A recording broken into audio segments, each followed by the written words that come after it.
Okay. In last lecture, we have completed the components of the building. That part we have completed. In the unit number third, that remaining part is only the green building. So we will finish that point. That is the green building in this today's lecture. Okay. And in this in next lecture, we'll start the unit number 4. Okay. And for unit number 4, we'll require only the 2 lectures for the completion. Okay. So let us see the green building in the today's lecture.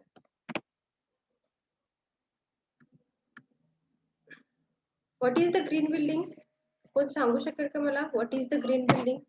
Green building असं का नाव दिलेलं आहे? आपण RCC building म्हणतो, multi storey building म्हणतो, बरोबर आहे? Load bearing structure म्हणतो. त्यामध्ये ग्रीन बिल्डिंग म्हणजे काय असणार आहे? What is mean by the green building? Why that green word is came here? कोण सांगू शकेल का?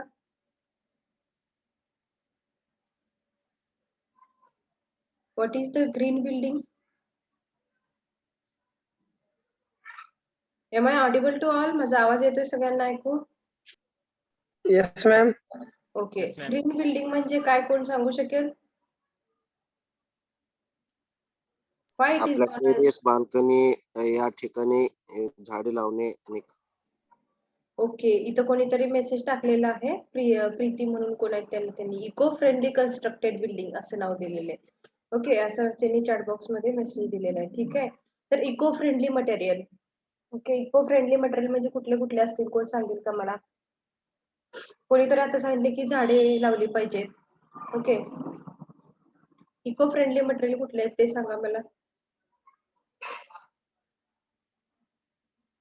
बिल्डिंगला आपल्याला कुठले इको फ्रेंडली मटेरियल आपण वापरायचे आहेत? आता आपण काय वापरतोय बिल्डिंगला? सिमेंट, सँड, ॲग्रिगेट, वॉटर ह्याच्यापासून बनवलेलं कॉन्क्रीट आपण वापरतोय, स्टील वापरतोय. ओके. इन्स्टेड ऑफ दॅट कुठलं मटेरियल वापरल्यानंतर आपली बिल्डिंग इको फ्रेंडली होईल, ग्रीन बिल्डिंग होईल? Green construction. काय बोलला? आणखीन एकदा सांगा. बोला बोला. वूड. ओके. बरोबर आहे. वूड, लाकडाचा वापर जास्तीत जास्त प्रमाणामध्ये केला पाहिजे. That is the wood. Okay. Next one.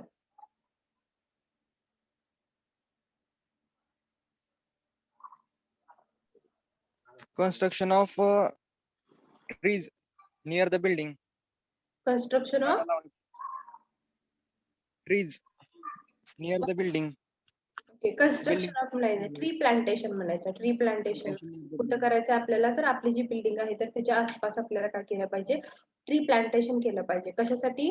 तर ट्री प्लांटेशन मुळे काय होणार आहे? जी काय आपल्या आरसीसी जर बिल्डिंग असतील समजा, तर आरसीसी बिल्डिंग मधून जी काय हीट एनर्जी बाहेर पडतीये कॉन्क्रीट मुळे, तर ती हीट एनर्जी काय होणार आहे? ते जर ट्रीज असतील तर ते काय करतील? ऍब्झॉर्ब करतील.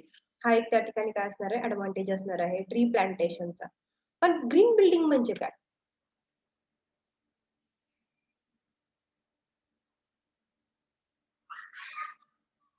जुन्या काळातली घरं बघितलीत आपण. जुन्या काळातली घरं कशापासून बनवलेली होती जरा सांगा मला. आता सगळे आरसीसी स्ट्रक्चर दिसतात तुम्हाला. पूर्ण कॉन्क्रीट वापरलं जाते त्या ठिकाणी, स्टील वापरलं जाते. म्हणजे हे जे मटेरियल आहे तर हे काही इको फ्रेंडली मटेरियल आहेत का? कोण सांगेल का? What is eco friendly material आहेत का? कॉन्क्रीट म्हणा, स्टील म्हणा, हे इको फ्रेंडली मटेरियल आहेत का? ग्लास. हा? No, ma'am. नो. म्हणजे हे इको फ्रेंडली मटेरियल नाहीयेत. मग इको फ्रेंडली मटेरियल कुठले मग असतील सांगा बरं. जुन्या काळात आपण कशाची घरं बांधायचो? मातीची घरं असायची का? ओके. मातीपासून आपण घरं बांधायचो. परत त्या ठिकाणी जास्त आपण टिंबरचा वापर करायचो. टिंबर, बरोबर आहे का? जे रूप आपलं असायचं ते टिंबरच असायचं. परत पूर्ण कॉलम म्हणून आपण कॉलम म्हणून पण त्या ठिकाणी आपण काय करायचो? बांबू वगैरे वापरायचो.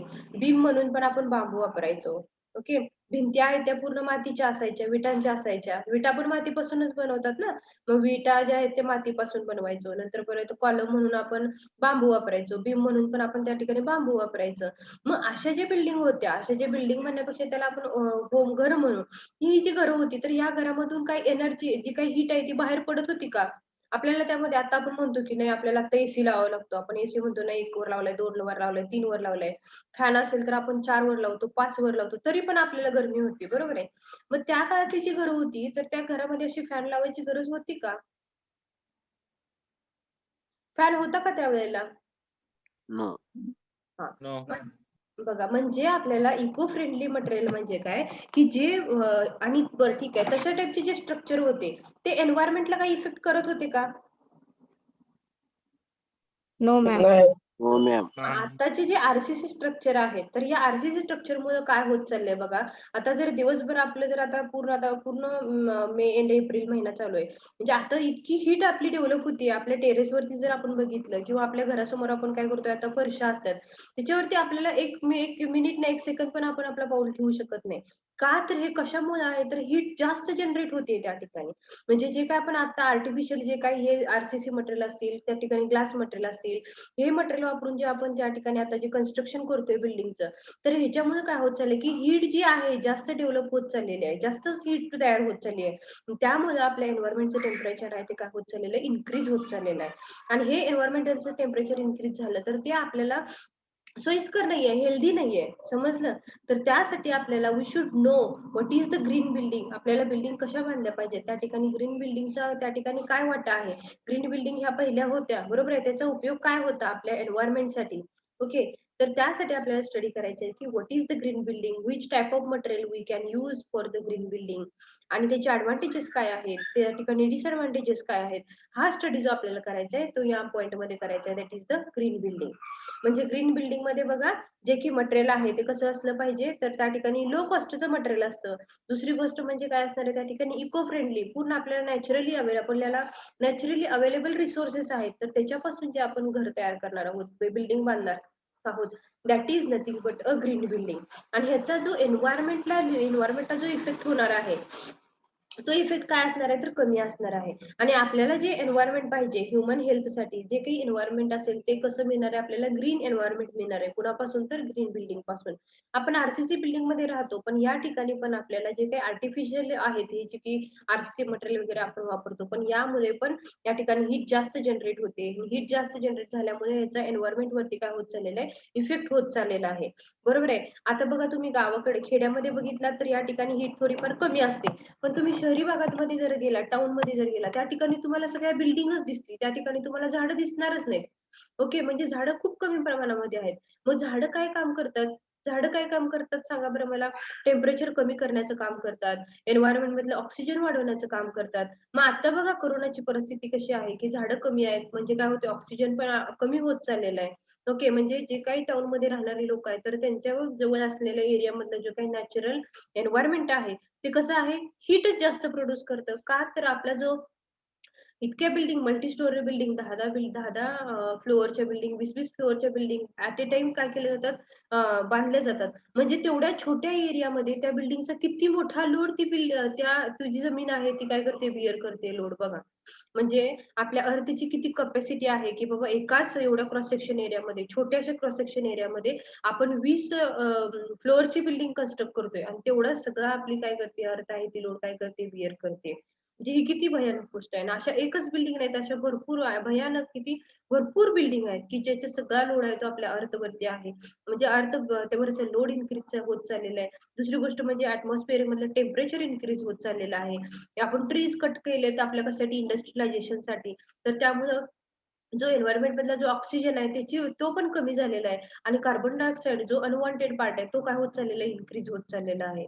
म्हणजे हे सगळे जे इफेक्ट आहेत हे कशाचे इफेक्ट आहेत तर आपण जे आता कुठले कन्स्ट्रक्ट केलेले बिल्डिंग आहेत, आरसीसी बिल्डिंग असतील, ओके, ट्री प्लांटेशन आहे ते आपण आता करत नाहीये. ट्री मोठे मोठे आहेत झाड ते आपण कट करतोय तर त्याचा एन्व्हायरमेंट वरती काय होत चाललेला आहे, इफेक्ट होत चाललेला आहे. मग हे होत असताना पण आपल्याला माहिती असणं गरजेचं आहे की आपल्याला एन्व्हायरमेंटला जर आपल्याला आता काळाची गरज काय आहे, की एन्व्हायरमेंटला आपल्याला जपायचं आहे.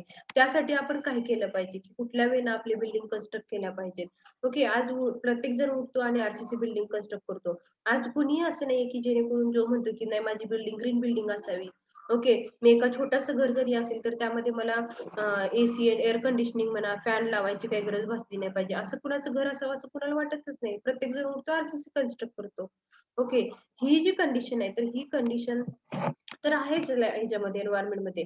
पण आपल्याला माहिती असणं गरजेचं आहे की ॲज अ सिव्हिल इंजिनियर की बाबा आपण काय कन्स्ट्रक्ट केलं तर आज आपल्याला काय मिळणार आहे तर नॅचरल फीचर्स जे आहेत, नॅचरली अवेलेबल रिसोर्सेस आहेत, तर त्याच्या सहाय्याने आपण त्याचा आस्वाद घेऊ शकतो. बघा काय काय हॉटेल पण आहेत. ते कसे आहेत पूर्ण ग्रीन बिल्डिंग, पूर्ण ग्रीन मटेरियल वापरून हॉटेल आहेत. बघितलेत का कधी तुम्ही? काही काही घरं पण आहेत अशी की जी पूर्ण ग्रीन हाऊसेस आहेत. म्हणजे पूर्ण ग्रीन मटेरियल वापरून त्या ठिकाणी काय केलेलं आहे, कन्स्ट्रक्ट केलेले आहेत. बघितलेत का? पूर्ण लाकडाचा Yes, वापर ma'am. हो, लाकडाचा वापर असेल त्या ठिकाणी. तुमचे नारळाचे ज्या सावल्या असतात तर त्याचा वापर करून त्या ठिकाणी कन्स्ट्रक्ट केलेले आहेत. म्हणजे ह्याच्या जे काही नॅचरल फीचर्स आहेत किंवा आपण असं काय करतो त्याच्यापासून काय केलेले आहेत घरं बांधलेले आहेत. असे पण आहेत काही-काही पण विच आर व्हेरी स्मॉल म्हणजे खूप कमी पर्सेंटेजमध्ये 5-10% इतके असतील किंवा 10% सुद्धा नसतील. ओके. तर त्यासाठी we should know the what is the green building. बघा, it is the construction of sustainable building refer structures and using the process that is environmentally responsible and resource efficient to the building. It is high performance structure and they promote healthy environment. म्हणजे बघा जे green building आहेत तर त्या green building कशा आहेत sustainable building आहेत एन्व्हायरमेंटली काय असणार आहेत त्या हेल्दी एन्व्हायरमेंट आपल्याला देणार आहेत फॉर आवर हेल्थ. नंतर थर्ड पॉईंट जर सांगितलं तर जे नॅचरली अवेलेबल रिसोर्सेस आहेत तर नॅचरली अवेलेबल रिसोर्सेस पासूनच आपल्याला काय करायचे ग्रीन बिल्डिंग काय करायचे कन्स्ट्रक्ट करायचे आहे. Okay. That is the green building which will give us the performance with त्याचा परफॉर्मन्स ऑफ द स्ट्रक्चर पण काय असणार आहे it is good. And second thing is that it will provide us a natural and healthy environment for the peoples. That is the green building. आणि या ठिकाणी green building आहे तर या ग्रीन बिल्डिंगला आपण वेगळे मटेरियल्स वापरणार आहोत. एक सिंपल जर एक्झाम्पल घ्यायचं झालं तर समजा आपण आपल्या दारासमोर काय करतो टाइल्स बसवतो. तर या टाइल्स मुळे काय होणार आहे टेम्परेचर खूप इन्क्रीज होणार आहे. ऊन असेल त्यावेळेला आपण घराच्या बाहेर पण पडू शकणार नाही का तर त्या ठिकाणी आपल्याला काय करायचं ते खाली जे हीट असणार आहे कशामुळे तयार झालेली टाइल्स मुळे. आणि समजा त्याच ठिकाणी जर आपण ग्रास लावलं समजा गवत जे असतं ते मग भले ते आपलं फॅशन म्हणून असो किंवा भले आपल्याला एक अस्थेटिक व्ह्यू म्हणून असो ते जर आपण त्या ठिकाणी लावलं म्हणजे एक नॅचरल सांगितलं तुम्हाला तर त्या ठिकाणी ऑटोमॅटिकली जी हीट आहे जी आपल्या घरामध्ये तयार होणार आहे किंवा घराच्या आसपास जे ऍटमॉस्फिअर आहे त्यामध्ये जी तयार होणारी जी हीट आहे ती काय होऊ शकते कमी होऊ शकते की नाही. हे बेस्ट एक्झाम्पल आहे की नाही. Am I audible to all. Yes, ma'am. ओके. म्हणजे आपल्याला किंवा आपल्या Yes, ma'am. घरासमोर जर वेगळे आपण जर ट्रीज लावले आता जे झाडं आहेत ते जरी लावले तरी सुद्धा काय होऊ शकतं तर आपलं टेम्परेचर जे आहे आर सराउंडिंगचं ते काय होणार आहे कमी होणार आहे. म्हणजे त्या ठिकाणी जे काही एन्व्हायरमेंटशी रिलेटेड इफेक्ट होणार आहेत ते तर रिड्यूस होतीलच. आणि दुसरी गोष्ट म्हणजे काय जे एन्व्हायरमेंट जर आपलं व्यवस्थित असेल त्या ठिकाणी ग्रीन असेल तर त्यावेळेला जे येणार ऑक्सिजन आहे तो जास्त असणार आहे ह्युमनला. परत टेम्परेचर आहे टेम्परेचर जे इफेक्ट होणार आहेत ह्युमन बॉडीवरती ते कमी असणार आहेत. म्हणजेच आपल्याला काय मिळणार आहे why the green building will get an healthy environment from the greener building. Okay. That is the motto of the green building. आणि ग्रीन बिल्डिंग म्हणजे काय it is a sustainable building refers the structure and using the process that is environmentally काय असणार आहे environmentally responsible and resource efficient to the building. म्हणजे काय असणार आहे बघा या ठिकाणी जे काय नॅचरली एन्व्हायरमेंट आहे तर नॅचरली एन्व्हायरमेंटली मटेरियल आहे प्रेझेंट त्याच्यापासून आपण ही बिल्डिंग बनवणार आहे so that it is known as a sustainable building and which will provide us the eco friendly काय असणार आहे त्या ठिकाणी healthy nature for the peoples that is the green building. So will move towards the next slide. What are the green buildings. आता बघा ठिकाणी why to go for the green. आता आपल्याला ग्रीन बिल्डिंग साठी का जायचं आहे तर why to go for the green building.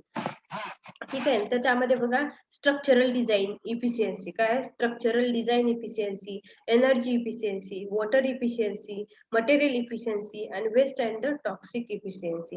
म्हणजे बघा आता ह्या ठिकाणी जे आपले आरसीसी स्ट्रक्चर आहेत तर त्या आरसीसी स्ट्रक्चर मध्ये काय होत चाललेलं आहे की हीट जास्त डेव्हलप होत चालली आहे. तर पहिला पॉईंट आपण बघितला एन्व्हायरमेंट मधला ऑक्सिजन आहे तो कमी होत चाललेला आहे. That point we have seen. Next point बघितलं की आपण त्या ठिकाणी मटेरियल जे आहेत समजा नॅचरल रिसोर्सेस मटेरियल आहेत ते आपण आता वापरतच नाहीये ते वेस्ट म्हणून होत चाललेले आहेत. मग त्याचा आपण आपल्याला काय केला पाहिजे वापर केला पाहिजे कशासाठी for the construction of building. मग ते जे नॅचरल रिसोर्सेस अवेलेबल आहेत ते काय होणार आहेत वेस्टेज म्हणून त्या ठिकाणी राहतील. मग ते वेस्टचं परत डिस्पोजल करणं या गोष्टी त्या ठिकाणी येणार आहेत. मग त्याच्या instead of that going to that आपण जर त्या ठिकाणी ग्रीन बिल्डिंग कन्स्ट्रक्ट केल्या तर काय होणार आहे, that will be provide us healthy environment. आणि त्यासाठी आपल्याला काय करावं लागेल तर गो ग्रीन म्हणजे त्या why to go for the go green म्हणजे काय ग्रीनरी बिल्डिंग आपल्याला काय करायचे कन्स्ट्रक्ट करायचे. एक सिंपल एक्झाम्पल, आपण जर टेरेसवरती, आता आपल्या टेरेसवरती काय असणार आहे, टेम्परेचर खूप जास्त असतं बरोबर आहे, दुपारच्या वेळेमध्ये वगैरे टेम्परेचर जास्त आहे. मग हे रिड्यूस करण्यासाठी आपण समजा जर टॉपलाच काय केलं आपल्या टेरेसवरती, भले तो आरसीसी स्लॅब असू दे, त्याच्यावरती जर आपण काय केलं की ग्रीन प्लांटेशन केलं, म्हणजे त्या ठिकाणी समजा काही मातीचा लेअर दिला आणि त्या मातीच्या लेअरवरती किंवा काहीतरी एखादं त्याच्यावरती लेअर आहे, तो लेअर काय करणार आहे, तो आपण त्या ठिकाणी काहीतरी प्लास्टिकचा पेपर वगैरे अंतरला समजा, त्याच्यावरती आपण पूर्ण सॉइलचा लेअर दिला, त्यामध्ये समजा आपण जर काय केलं ट्री प्लांटेशन केलं, तर जी येणारी जी सनरेज पासून जी येणारी हीट आहे ती कोण ऑब्झर्व करणार सांगा बरं. ती सनरेज थ्रू काय होणार आहे, पूर्ण त्या जी सॉइल आहे किंवा त्या ठिकाणी जे ट्रीज आपण लावलेले आहेत ते काय करतील, ऑब्झर्व करून देतील. म्हणजे जे आपल्या घरामध्ये जी काय त्या ठिकाणी हीट डेव्हलप होणार आहे आरसीसी बिल्डिंग मध्ये, ती हीट ऑटोमॅटिकली काय होणार त्या ठिकाणी कमी होणार आहे. म्हणजेच बघा, पहिल्या जुन्या काळातली लोक होती जी काही माळवदे असायचे वरती, माळी असायची, त्या माळीच्या वरती पूर्ण काय असायची, झाडे आलेली असायची. बघितलेत का कधी? बरोबर आहे का? आपला जे Yes, स्लॅब ma'am. आहे तर त्या स्लॅब सारखं सेम त्या ठिकाणी काय असायचं, पूर्ण वरती माती असायची आणि त्या मातीच्या वरती पूर्ण गवत आलेलं असायचं. मग त्यामुळे काय व्हायचं की जो सनरेज आहेत तर ते सनरेज काय करायचे, त्या सनरेजमुळे जी हीट डेव्हलप झालेली आहे ती ग्रास जो आहे वरचा तो पूर्ण ऑब्झर्व करून घ्यायचा. त्यामुळे त्या घरामध्ये आपल्याला राहण्यासाठी म्हणा किंवा थंड वाटतं. का वाटतं तर ही त्या ठिकाणचं कारण आहे की बाबा ते आहे ते मटेरियल कसं आहे, ग्रीन बिल्डिंग आहे, ग्रीन मटेरियल आहे आणि ते ग्रीन मटेरियल काय करतं तर ऑब्झर्व करण्याचं काम करतं. जी काही हीट डेव्हलप होणार आहे, जी काही हीट सूर्यापासून येणारी जी हीट आहे तर त्याला पूर्ण काय करायचं ते ऑब्झर्व करायचं. आणि जे त्यामुळं तेथूनच ते काय व्हायचे, पूर्ण सनरेज आहेत ते रिफ्लेक्ट व्हायचे. थोडक्यात असं सन हीट आहे ती काय व्हायची, रिफ्लेक्ट व्हायची. ती ऑब्झर्व आपल्या बिल्डिंग मध्ये होतच नव्हती. त्यामुळे काय व्हायचं त्या ठिकाणी जे काही ऍटमॉस्फिअर मध्ये जे काही डेव्हलपमेंट ऑफ द हीट आहे ते काय होती, कमी होती. लक्षात आलं. म्हणजे त्या ठिकाणी आपण ग्रीन मटेरियल वापरत होतो तर त्याचा हा त्या ठिकाणी काय होता, ऍडव्हान्टेज होता for the green building.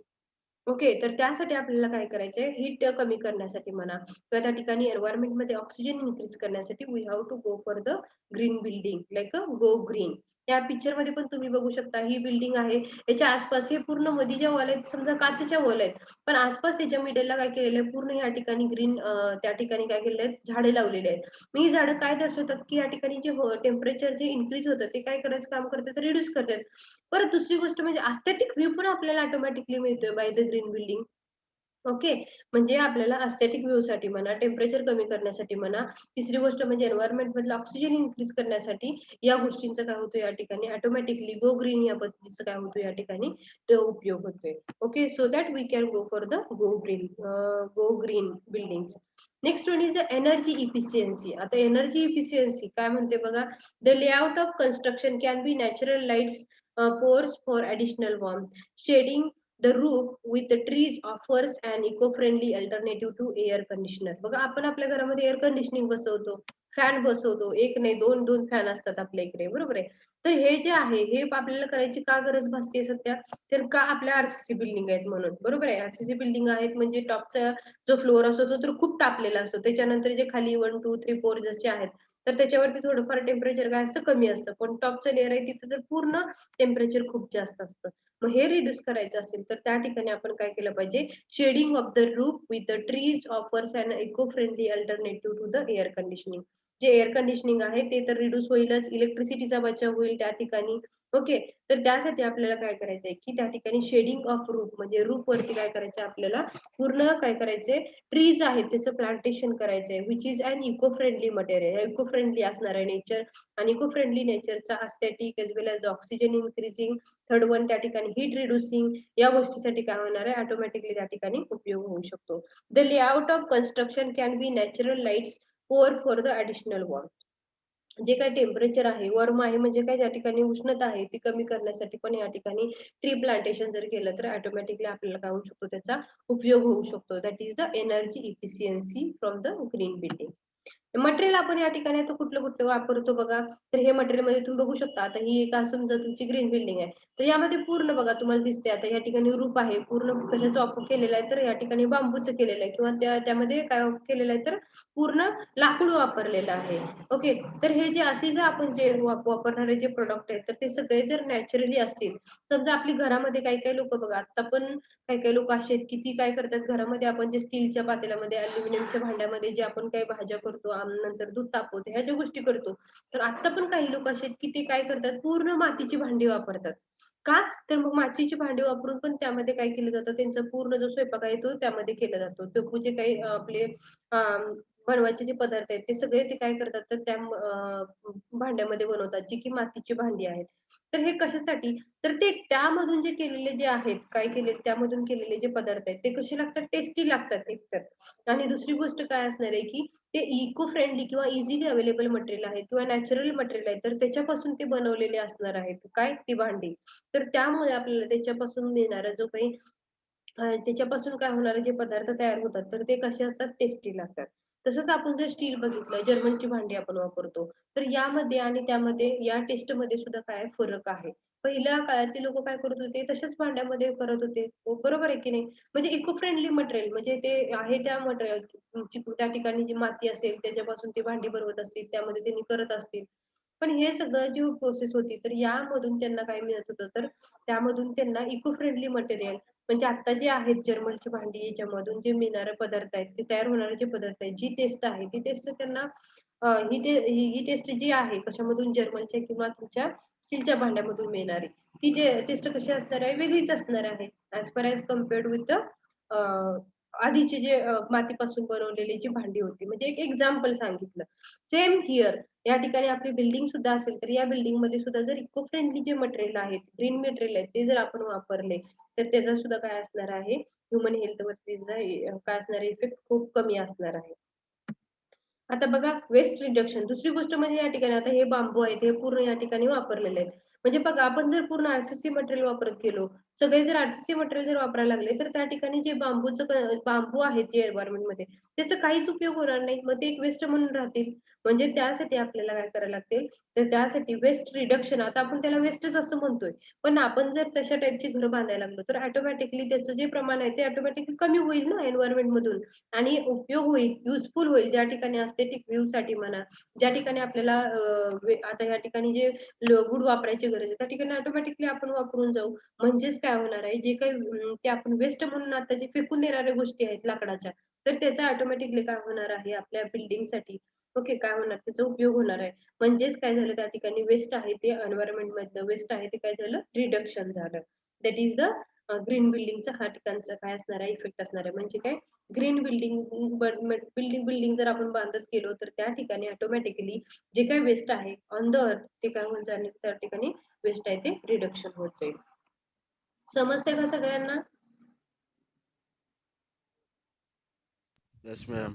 Okay next point आता या ठिकाणी बघा कुठल्या टाईपचे मटेरियल आपण ग्रीन कन्स्ट्रक्शन साठी वापरतोय तर बघा या ठिकाणी वूल ब्रिक्स नंतर सस्टेनेबल कॉन्क्रीट नंतर त्या ठिकाणी सोलार टाईल्स पेपर इन्सुलेशन ट्रिग्ड glazed window instead of steel we can use the bamboo आता बघा इन्स्टेड ऑफ स्टील न वापरता त्या ठिकाणी बांबूच वापरायचं स्टील रिप्लेसमेंट करून त्या बांबूची सुद्धा खूप जी स्ट्रेंथ आहे तुम्ही जर चेक केली तर स्ट्रेंथ ही काय जास्त आहे स्टील आहे तर कॉम्प्रेसिव्ह स्ट्रेंथ ऑफ द विचार केला तर कॉम्प्रेसिव्ह स्ट्रेंथ ऑफ द बांबू हे तुमच्या स्टीलच्या स्ट्रेंथ पेक्षा पण जास्त आहे लोड कॅरिंग कॅपॅसिटी आपल्या बांबूची पण काय आहे तर जास्त आहे मग आपण हे बांबू जर वापरलं तर काही प्रॉब्लेम आहे बघा जुनी घर आहेत त्यामध्ये ते जे लाकडाचे जे काही आडवे बीम असायचे तर ते किती किती वर्ष 100 वर्ष आहे असे राहतात म्हणजे त्याची बेअरिंग कॅपॅसिटी किती असेल ना लोड कॅरिंग कॅपॅसिटी म्हणजे आपण आता काय करतो पूर्ण स्टीलचा रॉड वापरतो त्या ठिकाणी त्या ठिकाणी पहिल्या काळातले लोक काय करायचे ऑटोमॅटिकली त्या ठिकाणी बांबू वापरायचे म्हणजे त्या ठिकाणी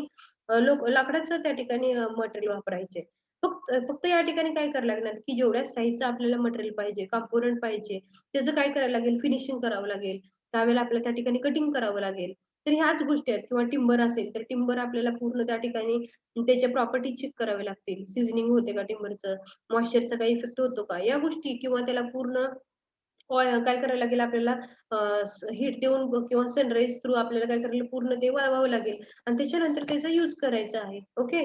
तर instead of steel if we can go for the bamboo. जाऊ शकतो का, तर it having the sustainable capacity of compressive strength of the building. जे काही बिल्डिंगची कॉम्प्रेसिव्ह स्ट्रेंथ येणार, जे काही लोड आहे, तो जो लोड येणार आहे कशावरती, त्या बांबूवरती किंवा स्टीलवरती, ऑटोमॅटिकली तो घेऊ शकतो. No problem over there. So instead of steel we can use the bamboo. आता या ठिकाणी बघा, हे एक एक्झाम्पल या पिक्चर मध्ये बघा. आता हे काय, समजा एक हॉटेल आहे, ते हॉटेलच्या समोर त्यांनी काय केलेलं आहे, की जो या ठिकाणी जायचा जो रस्ता आहे, हा पूर्ण रस्ता आहे तो कशाचा केलेला आहे, ग्रास लावलेला आहे या ठिकाणी. म्हणजे काय, ह्या ग्रासमुळे काय फरक पडतो या ठिकाणी, किती जरी टेम्परेचर इन्क्रीज झालं तर या ठिकाणी आल्यानंतर ऑटोमॅटिकली आपल्याला शांत वाटणार का, तर कशामुळं, तर या ठिकाणी जे टेम्परेचर आहे, तर टेम्परेचर काय होणार आहे या ठिकाणी, कमी होणार आहे.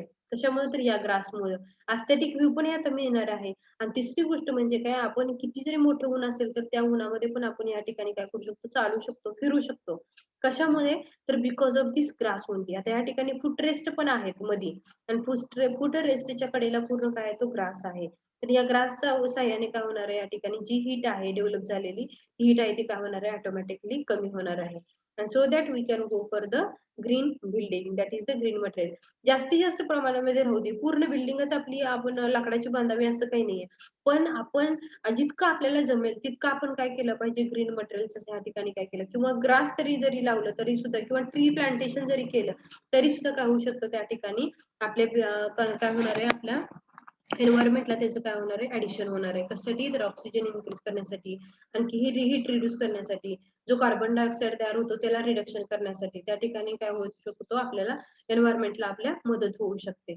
आणि जर ट्री प्लांटेशन केलं तर त्या ठिकाणी ऑटोमॅटिकली एस्थेटिक व्ह्यूने आपल्याला फायदा होणार आहे, ऑक्सिजन होणार आहे, हीट रिडक्शन फायदा होणार आहे. So we have to go for the green construction. Okay. Green construction मध्ये आता बघा, different material will see one by one. आता उल ब्रिक, आता ह्या उल ब्रिक आहेत.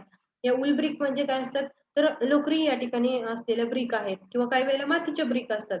म्हणजे आता ठिकाणी, आता बघा, आपण तुम्ही थिएटरमध्ये वगैरे गेला असेल तर थिएटरमध्ये ह्या ज्या वॉल असतात, वॉल, आता थिएटरमध्ये किती जरी मोठ्या मोठ्या आवाजामध्ये पिक्चर असतो, चालू असतो, बरोबर आहे, तर त्यावेळेला आवाज जो जास्त आहे, तर त्या ठिकाणी काय असतं, की पिक्चर तो पूर्ण जो व्हॉइस असतो तो मोठा असून सुद्धा इको तयार होत नाही त्या ठिकाणी. का इको तयार होत नाही, तर ते जे वॉल असतात, जे वॉलचं आपण कन्स्ट्रक्शन करतो, ते वॉलचं कन्स्ट्रक्शन असतं ते वूल ब्रिकनं असतं. म्हणजे हे काय करतात, तर ह्या वूल ब्रिक असतील तर त्या काय करतात, तर जो काही व्हॉल्यूम आहे, ज्या ठिकाणचा जो काही व्हॉइस आहे, तो काय करायचं काम करतात, तर कॅप्चर करायचं काम करतात. म्हणजे जेव्हा ते कॅप्चर करतात तर त्यामुळे त्या ठिकाणी इको तयार होत नाही त्या थिएटरमध्ये. ओके. समजलं का, दॅट इज द रिझन काय असणार आहे त्या ठिकाणी. आता आपण बघा, डबल जो इको तयार होतो तो कशामुळे होणार आहे, तर त्या ठिकाणी जर वॉल आहे तर वॉलवरती जाऊन एकदा आपला व्हॉइस येतो, काय होतो त्या ठिकाणी थटतो आणि परत रिफ्लेक्ट होतो, आणि त्यामुळे त्याचा इको डबल आवाज येतो. पण तसं त्या ठिकाणी होत नाही. तर कशामुळे, तर because of the only the wool brick. त्या ठिकाणी वूल ब्रिक वापरलेले असतात, जेणेकरून it will B absorb the voice, आणि सो दॅट ऑब्झर्व केल्यामुळे त्या ठिकाणी तुम्हाला जो ऐकू येणारा जो व्हॉइस आहे तो डबल येत नाही, सिंगलच त्या ठिकाणी आवाज येतो. That is the advantages of the wool brick. Next बघा, sustainable concrete and the solar tiles. आता sustainable concrete and the solar tiles यामध्ये बघा, आपल्या पहिली कौलारू घर असायची, बरोबर आहे. कौलाची घरं बघितली असतील तुम्ही, अजून पण आहेत. Yes, ma'am. ओके. मग ते कौलामुळे बघा, पत्र्याच्या घरामध्ये बसा आणि तुम्ही कौलाच्या घरामध्ये बसा, फरक काय आहे, तर कौलारू जे घर असतं तर त्याच्यामध्ये आपल्याला पूर्ण थंड वाटतं, आणि जर आपण पत्र्याच्या घरामध्ये गेलो तर आपल्याला खूप दब वाटते. का, तर कशामुळे, तर जी काही टेम्परेचर हीट आहे ती काय होणार आहे त्या ठिकाणी, पत्र्यामुळे काय होणार आहे, पूर्ण गरम होतं. पत्र तर गरम होतच, त्याच्यानंतर परत त्या ठिकाणी त्या एन्व्हायरमेंट मध्ये पण, किंवा त्या बिल्डिंग मध्ये पण जे टेम्परेचर आहे ते काय होणार आहे, इन्क्रीज होणार आहे. आणि तसंच जर आपण सेम कुठं गेलो तर या ठिकाणी सेकंडला आपण जर अशा टाईपच्या या जे सोलार टाईल्स असतील, किंवा या ठिकाणी समजा या अशा जर कौलारू घरं जर बांधली तर ह्याचा उपयोग काय होऊ शकतो, की जे सोलार पॅनल्स आपण घराला बसवतो, कशासाठी, सोलार पॅनल्स थ्रू आपल्याला काय करायचं, पाणी गरम होतं. तर ही जी सिस्टीम आहे ती डायरेक्ट आपण या ठिकाणी रूफला जर वापरली तर काय होऊ शकतं, की आपल्याला दोन्ही वेळेला फायदा होऊ शकतो. म्हणजे काय, सनराईज तर रिड्यूस होतीलच, दुसरी गोष्ट म्हणजे आपल्याला पाणी जे आपण गरम करतो तर त्यासाठी पण याला काय होणार आहे, उपयोग होणार आहे, सोलार पॅनल्स. म्हणजे बघा, both of the way it will be helpful for us to reduce the heat as well as secondary त्या ठिकाणी सोलारचं सोलार टाईल्स म्हणून किंवा त्या ठिकाणी सोलार पासून जी एनर्जी आपण ऑब्झर्व करून ठेवतो, तर त्यासाठी पण ह्या ठिकाणी काय होणार आहे, उपयोग होणार आहे. Sustainable concrete of solar tiles, मग ह्या ठिकाणी ह्या ज्या टाईल्स आहेत ह्या ज्या कशाचे बनवले आहेत, तर कॉन्क्रीट टाईल्स आहेत. त्या कशा आहेत, सोलार टाईल्स आहेत. It will be observe the heat energy from the sun. आता या ठिकाणी बघा, आता आपले घर असतात, वेगवेगळी घरं आहेत. मग त्या आपल्या घरामध्ये आपण काय करतो, आपली लाकडाची घरं आहेत समजा, पूर्ण पार्टिशन केलेले आहेत, वॉल ज्या बसवले त्या लाकडाचे आहेत असं समजा. तर हा माणूस या ठिकाणी काय करतोय, की या ठिकाणी बघा, तर नाव काय बघा, paper insulation and triple glazed window. It stop the heat enter into into the house. It is resistance to fire and inspects the building. आता ही जी बिल्डिंग आहे ती कुठली वुडन बिल्डिंग आहे, समजा पूर्ण लाकडी आपण काम केलेलं आहे. ही जी आतली दिसते तर ही कुठली आहे, तुमची वुडन वॉल आहे. या वुडन वॉलच्या वरती हा माणूस काय करायला लागलाय, तर याला कॉन्क्रिटिंग करायला लागलाय. म्हणजे हे कशासाठी करतोय तो, तर या ठिकाणी बघा, किती जरी हीट डेव्हलप झाली या ठिकाणी एन्व्हायरमेंट मध्ये, आता सनरेज मुळे जी येणारी हीट आहे, तर ही हीट काय होणार आहे या ठिकाणी, या तुमच्या जो या ठिकाणी कॉन्क्रीट आहे, तर या कॉन्क्रीटमुळे कॉन्क्रीट काय करणार, ऍब्झॉर्ब करून घेणार. पण ह्या कॉन्क्रीट ऍब्झॉर्ब करून घेतल्यानंतर आतल्या साईडला काय आहे, तर आतल्या साईडला आपली कुठली वॉल आहे, तर आतल्या साईडला आपली लाकडाची वॉल आहे. मग ही वॉल काय करणार, रेजिस्ट करणार. त्यामुळे आपल्याला इंटरनली या ठिकाणी जे काही आपलं ऍटमॉस्फेरिक टेम्परेचर आहे ते सेमच राहील. बाहेरच्या टेम्परेचरच्या आतल्या आपल्या जो रूम आहे, तर त्या आतल्या रूम मध्ये त्याचा काही इफेक्ट होणार नाही. हे कशामुळे होते, तर because of the natural material is uses over there. म्हणजे हे जे वुडन वॉल आहे, तर या वुडन वॉल मुळे काय होऊ शकतं, तर आतली जी आतलं जे टेम्परेचर आहे, तर ते टेम्परेचर काय होऊ शकतं, आहे असंच राहणार आहे. फक्त बाहेर जे ऍटमॉस्फेरिक टेम्परेचर आहे ते काय होऊ शकतं, वॉलच्या बाहेरचं ते इन्क्रीज होणार आहे. म्हणजे वॉल मुळे काय होऊ शकतं, तर जी काही हीट आहे ती इको फ्रेंडली मटेरियल मुळे ट्रान्सफर होणार नाहीये, म्हणजे आपल्या घरामध्ये एंटर होणार नाहीये.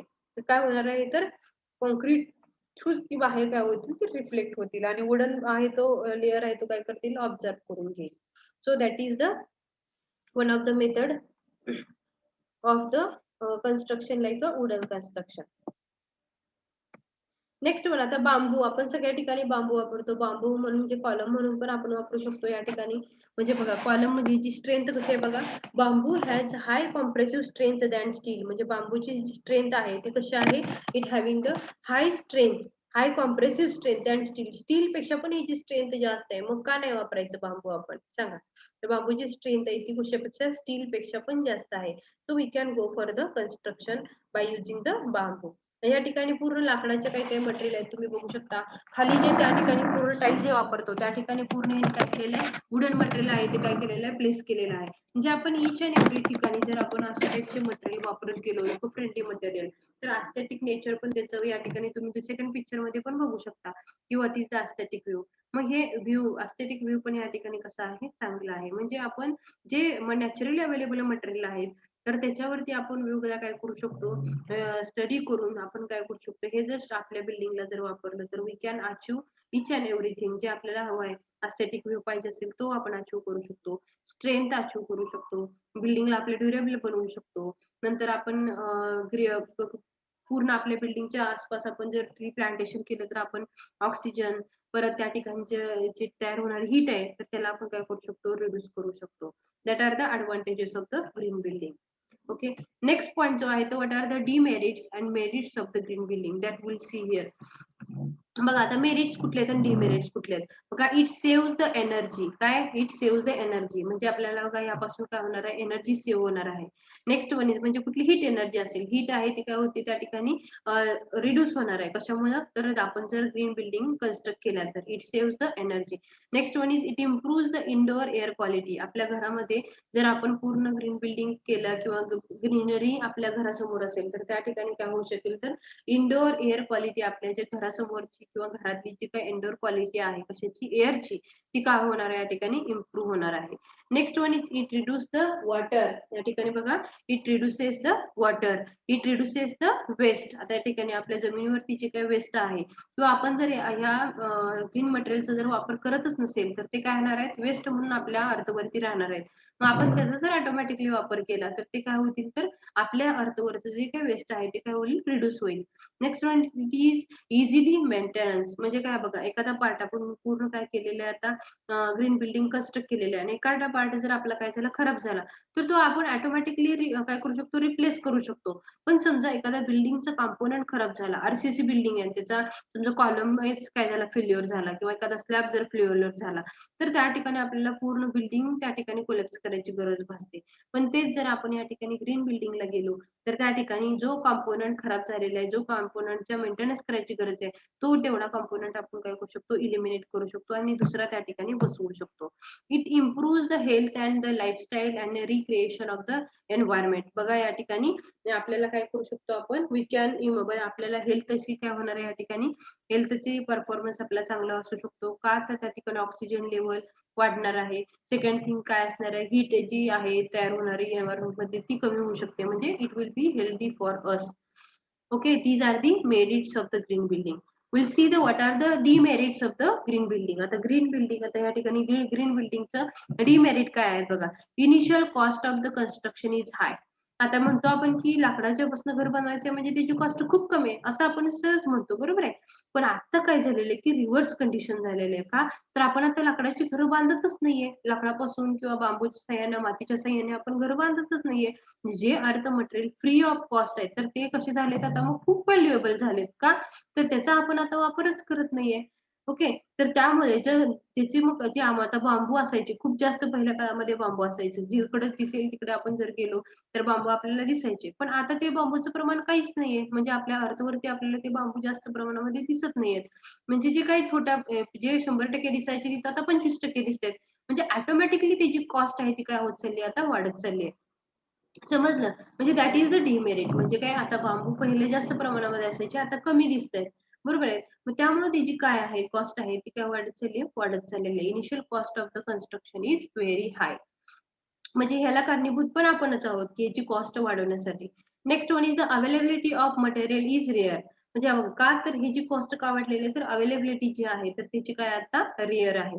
Next one is it need more time to construct the building. आता या आरसीसी बिल्डिंग मध्ये आपण एकदा कॉलम उभा केले की कॉलम आणि बीम एकदा उभा केली की आपण डायरेक्टली लगेच वॉल आपण कष्ट केलं की आपलं घर तयार होतं. पण आपण जर कन्स्ट्रक्शन ऑफ या ठिकाणी जर कशाने वापर करायला लागलो तर ग्रीन मटेरियल करायला लागलो तर त्या ठिकाणी जो काही रिक्वायर्ड टाइम आहे तो थोडा काय असू शकतो, जास्त असू शकतो. का, तर आपल्याला त्या ठिकाणी प्रत्येक कन्स्ट्रक्शनचं एलिमेंटचं कन्स्ट्रक्शन करत असताना आपल्याला काय करावं लागेल, स्टडी करावं लागेल, विचार करावा लागेल. तर त्यानुसार जे काही रिक्वायर्ड टाइम आहे फॉर द कन्स्ट्रक्शन तो काय असेल, थोडा वेळ असेल, त्यासाठी थोडा जास्त वेळ लागणार आहे. That is the required more time to construct the building. Next one is it need skilled worker to construct the building. आता या ठिकाणी स्किल्ड लेबरची गरज आहेच का, तर टोटल लोड आहे तो पूर्ण आपल्या वॉल वरती असणार आहे. सो दॅट जी काही त्या ठिकाणी टाइटनेस प्रोव्हाइड करायची गरज आहे कशामध्ये, पूर्ण स्ट्रक्चर मध्ये किंवा व्यवस्थित कन्स्ट्रक्ट करण्याची गरज आहे, तर त्यासाठी आपल्याला काय करायला लागतील, तर स्किल्ड लेबर त्या ठिकाणी प्रोव्हाइड करायला लागतील for the green building. These are the disadvantages and the advantages, or the merits and the demerits of the green building. Okay, समजलं का सगळ्यांना? All of you have understood? Yes, ma'am. Okay. Next one is the green building component in the India. म्हणजे concept in the India. बघा या ठिकाणी वेगवेगळे green building तुम्हाला दिसतात. यामध्ये मग तुमचं या ठिकाणी एक अस्थेटिक व्ह्यू म्हणून हे रूफ पोर्शनला या ठिकाणी ग्रीन मटेरियल वापरलेलं आहे. ओके, तर यामध्ये पूर्ण ही बिल्डिंग आहे, आसपास सगळे काय झाडे लावलेली आहेत जेणेकरून त्या ठिकाणचं टेम्परेचर रिड्यूस व्हावं यासाठी. ओके, हे हॉटेल काय असेल, या ठिकाणी मोठी बिल्डिंग दिसते तर यामध्ये जास्तीत जास्त प्रमाणामध्ये काय केलेलं आहे, वुडन मटेरियलचा वापर करण्याचा प्रयत्न केलेला आहे. ठीक आहे, वुडन मटेरियल सुद्धा एस्थेटिक व्ह्यू साठी. आता काही काही हॉटेल्स पण आहेत ते बघू शकता तुम्ही. नंतर काही काही असे काय केलेलं असतात तर ग्रीन मटेरियल त्या ठिकाणी प्रोव्हाइड करून काय केलेलं असतं तर वेगवेगळे शेड्स पण बांधलेले असतात. नंतर परत हॉटेलच्या बाहेरचे जास्तीत जास्त प्रमाणामध्ये जे काही लोकांना बसण्यासाठी प्रोव्हाइड केलेली स्पेस असते ती पण पूर्ण काय केलेली असते तर ग्रीनरी, पूर्ण ग्रीन असतं त्या ठिकाणी. ओके, म्हणजे ग्रीन मटेरियल वापरूनच तयार केलेले असते. That is the one of the example. Next one is the need of green building. Green building करण्याची गरज आहे का? ओके, तर buildings are for responsible for 40% of worldwide energy flow, and the material used in conventional building have been identified as the largest source of greenhouses gas emissions, even more than that of the transport and the industry sector. म्हणजे बघा जे RCC building आहेत तर त्या RCC बिल्डिंगचं प्रमाण आहे ते वाढत चाललेलं आहे. 40% सुद्धा आपल्या काही नाही आहेत आता तर ग्रीन बिल्डिंग नाही आहेत. तर त्यामुळे काय होत चाललेलं आहे तर इंडस्ट्रियलायझेशन मध्ये जितकं काही इमिशन ऑफ द गॅसेस बाहेर पडतात तर सेम तसंच आपल्या इंडस्ट्री आपल्या आरसीसी बिल्डिंग मधून सुद्धा काय होत चाललेलं आहे तर गॅसेस बाहेर पडत चाललेले आहेत, हीट जास्त डेव्हलप चाललेली आहेत. So for that purpose we have to go for the green building constructions and which will be helpful to reduce the wastage on the earth also. Okay, so in this way that green building part is completed over here. Okay, in the next lecture we'll start the new point, a new chapter, that is the unit number 4, which is related to the serpent.